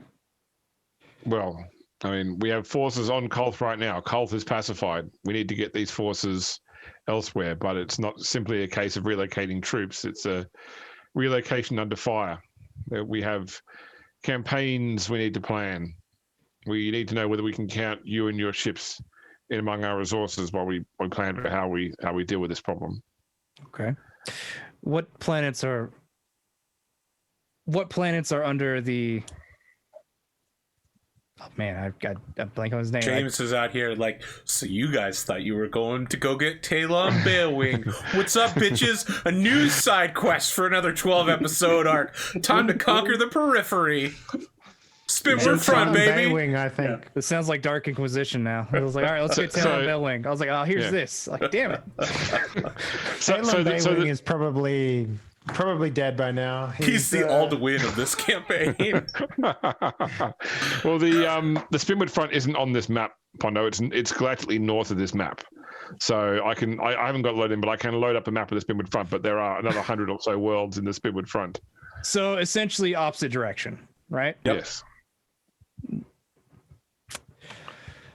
Spoon, I want you to give me a logic test. Okay. Plus 10.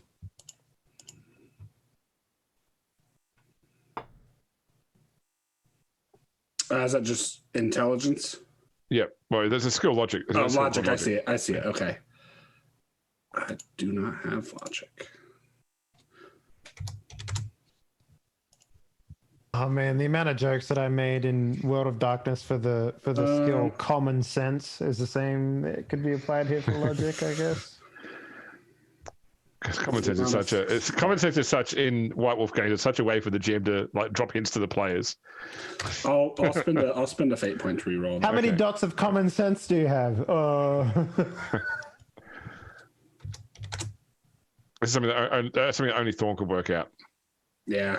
Okay, so you don't work it out, but certainly you are close enough that you think like there is something smells off about this whole thing right now. Mm-hmm. Yeah, like this guy's honest. He's not telling a lie, but you know everything just feels too convenient. Yeah. Everything you want, you know, the ability, the right to fight orcs, carry the Imperium's flag, earn money. It's right in front of you.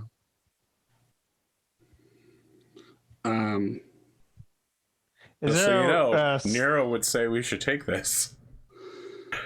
Can I make some sort of anti-deception roll here, maybe? Well, scrutiny is normally the way that you identify someone's lying.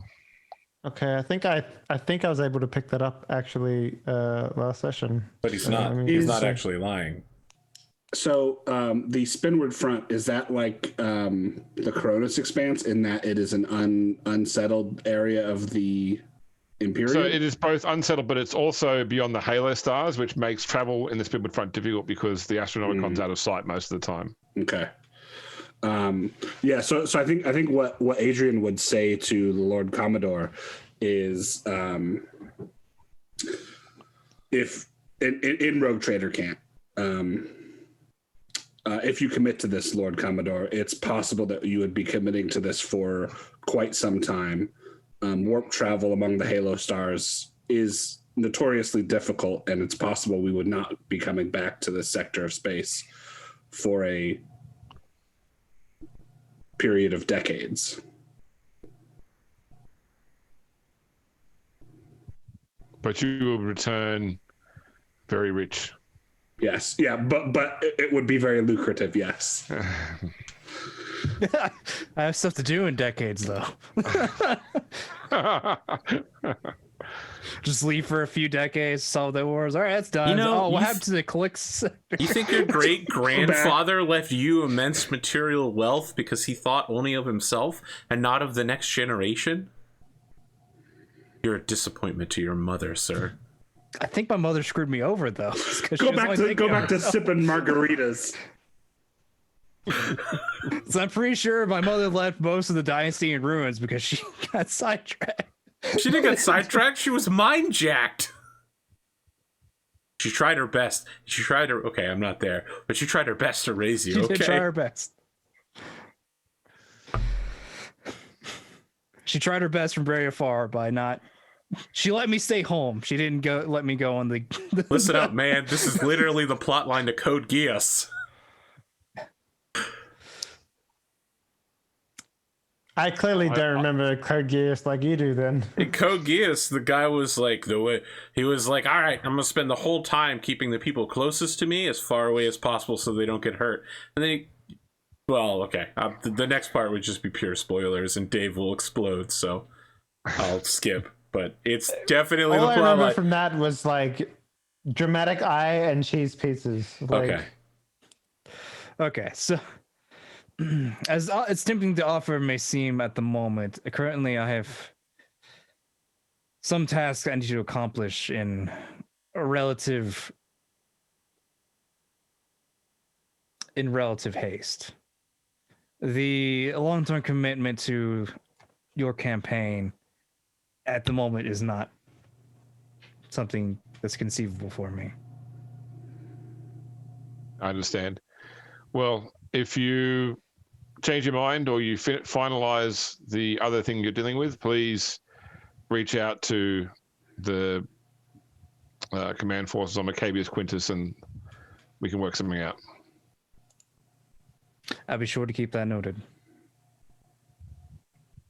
Right. Thank you once again for your time, Lord Commodore. Hopefully we'll meet again in the future. Yes, thank you for your trust. James just planned for season 4. He does the whole we're moving thing, and everyone gets back on the other slide to leave. He's setting up post-game content if we survive. Yeah. There you go. Season 4, Into the Spinward Front. No. DLC. Oh, so we're skipping expansion packs now? Okay. We already have the Koronus expansion pack. That's right. What You more do you haven't bought the season pass yet.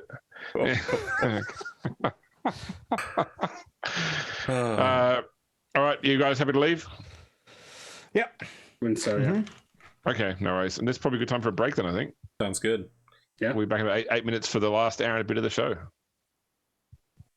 Well, James already has it all down. I don't need to say anything.